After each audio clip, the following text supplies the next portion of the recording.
राम राम। नमस्ते जी। राधे राधे सभी लोगों को। मैं डॉक्टर दिव्या आप सभी लोगों का बहुत बहुत स्वागत करती हूँ आज के पूर्णिमा के खास उपायों के विषय में। तो आइए फ्रेंड्स, हम बात करते हैं पूर्णिमा की। तो जैसा पूर्णिमा का है, पूर्णिमा के दिन चांद अपनी 16 कलाओं से परिपूर्ण रहता है। ऐसी मान्यता है कि इस दिन श्री हरि नारायण की पूजा पूरी श्रद्धा भाव से करना चाहिए। हो सके तो सत्यनारायण भगवान की कथा भी करवानी चाहिए, या स्वयं भी आप उसका वाचन कर सकते हैं। ऐसी मान्यता है कि इस दिन सारे देवी देवता धरती पे आते हैं आशीष देने के लिए। तो आइए हम उन खास उपायों को जानते हैं जिससे हम अपने जीवन को सुखमय बना सकते हैं। तो सबसे पहले देवी देवताओं के पूजन के साथ ही हमें तुलसी की क्यारी में एक दीपक जरूर लगाना चाहिए। यदि आपको संभव हो तो इस दिन जो दीपक लगाएं वो घी का दीपक हो, और जो उसमें बाती का इस्तेमाल करें वो लंबी बाती हो और बाती लाल कलर की हो। ऐसा करने से माता महालक्ष्मी और श्री हरिनारायण दोनों की ही प्रसन्नता हमें प्राप्त होती है। यदि इस पूजा को पूर्णिमा के दिन पति पत्नी दोनों मिलके करते हैं तो ऐसा माना जाता है कि उनके गृहस्थ जीवन में कभी भी दुख नहीं आते हैं। इसके साथ ही महादेव भोलेनाथ का आप दूध से अभिषेक भी कर सकते हैं। इससे महादेव की प्रसन्नता प्राप्त होती है। यदि दूध नहीं संभव है तो उस दिन आप जल से भी अभिषेक करिए।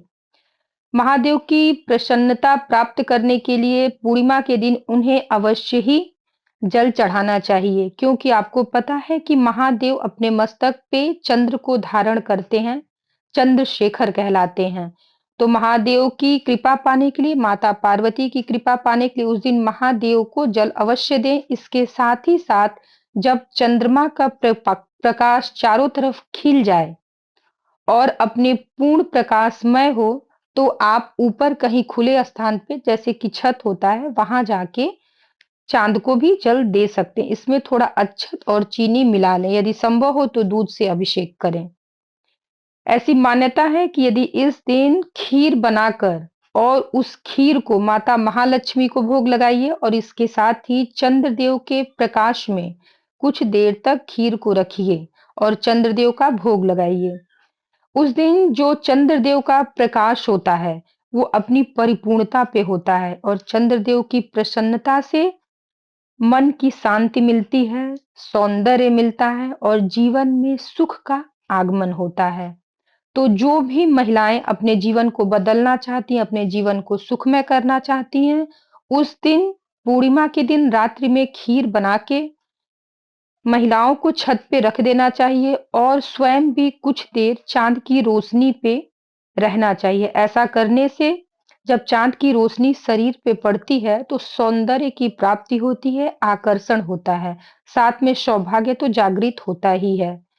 यदि आप खीर नहीं बना पाते हैं किसी कारणवश, तो देखिए हर चीज के लिए एक फ्लेक्सिबिलिटी होती है।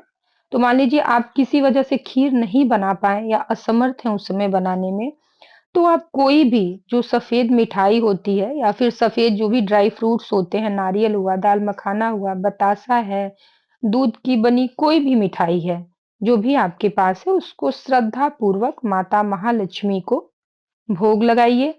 बस ये है कि वो मिठाई जो है आपकी दूध की बनी हुई होनी चाहिए, या वो पेड़ा हो सकता है या आपकी काजू कतली, मतलब जो भी आपको बन पड़ता है वो। तो सबसे बेस्ट रहता है इस दिन खीर का भोग लगाना, और खीर में थोड़ा-सा मेवा डाल दें या फिर गुलाब की पंखुड़ियों से उसको सजा दें।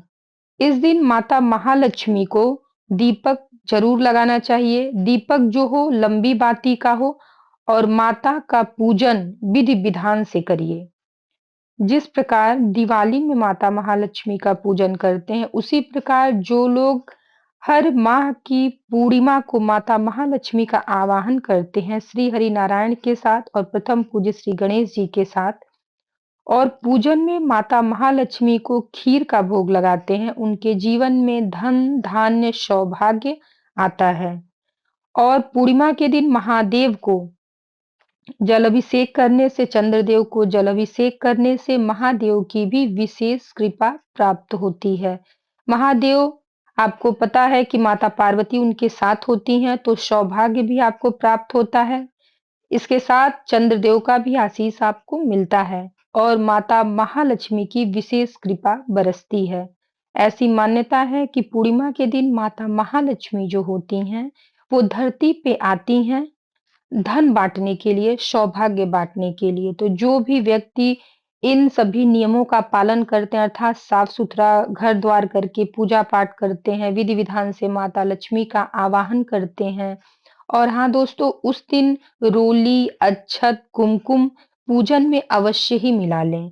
यदि संभव हो तो गुलाब का फूल हो तो भी समर्पित करें, ना हो तो आप गुलाब के इत्र का भी इस्तेमाल कर सकते हैं। एक खास उपाय अब यहाँ पे वर्णन कर रहे हैं कि श्री सूक्त का पाठ आप चाहें तो श्री सूक्त के जो 16 मंत्र होते हैं, उनको पढ़ते हुए प्रत्येक मंत्र के साथ एक आहुति आप घी में दे सकते हैं।